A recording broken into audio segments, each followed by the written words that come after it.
Votre téléphone portable est un outil, mais c'est aussi l'outil des services adverses qui peuvent l'utiliser comme micro ou comme caméra contre vous.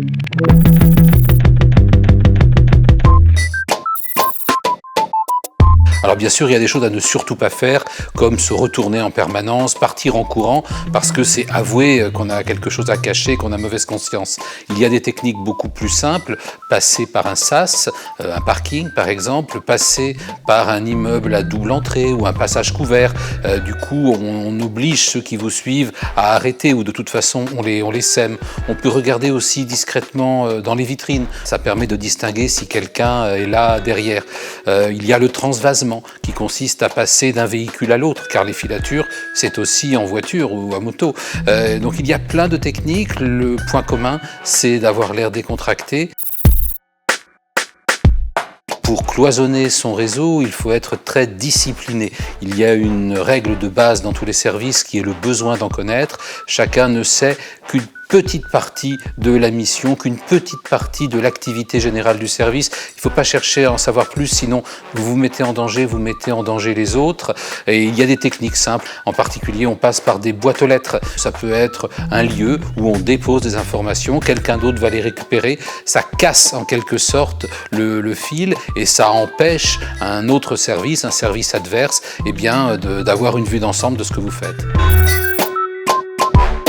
D'abord, on peut les dissimuler dans son corps, sous un pansement, sous des cheveux postiches, de toutes les manières, on peut les dissimuler dans ses vêtements. On peut aussi les coder, bien sûr. Il y a enfin toutes sortes d'objets qu'on appelle des containers, qui sont des objets usuels d'une banalité totale. Simplement, ils se dévissent, il y a un petit espace creux à l'intérieur duquel on peut mettre des messages. Ça peut être un stylo, un crayon, un écrou dans un moteur. Il y en a même des piégés, c'est-à-dire que si le tournevis est pris par un service adverse mais qu'il le dévisse dans le mauvais sens, il y a une petite explosion qui détruit le contenu. D'abord, il ne faut pas s'affoler car on peut être arrêté pour des raisons tout à fait normales.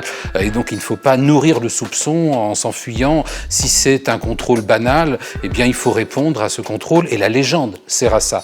C'est seulement dans l'hypothèse où l'arrestation durerait longtemps, où on ferait appel à des services de contre-espionnage et donc où on vous soupçonne à l'évidence que là, la meilleure des choses, eh bien, c'est de s'évader tout simplement et par tous les moyens. Et plus on attend, plus on s'expose à ce qui est redouté par tous les espions, c'est-à-dire l'interrogatoire. Chacun sait bien qu'à un certain degré, il est impossible de garder le silence, donc tout doit être fait pour éviter l'interrogatoire mené par des professionnels qui ont été formés comme vous. On peut tromper le polygraphe qui n'est pas omniscient. Le polygraphe ne détecte pas le mensonge, il détecte les réactions physiques que l'on produit quand on ment, c'est-à-dire toutes les formes du stress, le rythme cardiaque, la respiration, la transpiration. Donc il suffit pour cela de s'entraîner et puis le polygraphe est relatif. Si on exagère des réactions corporelles sur un mensonge anodin, eh bien les mêmes réactions beaucoup plus faibles sur un mensonge important seront à peine détectées par lui et vous paraîtrez sincère. C'est ainsi que d'authentiques taupes soviétiques au sein de la CIA ont été passées au détecteur et on a conclu qu'elles étaient sincères, qu'elles ne mentaient pas.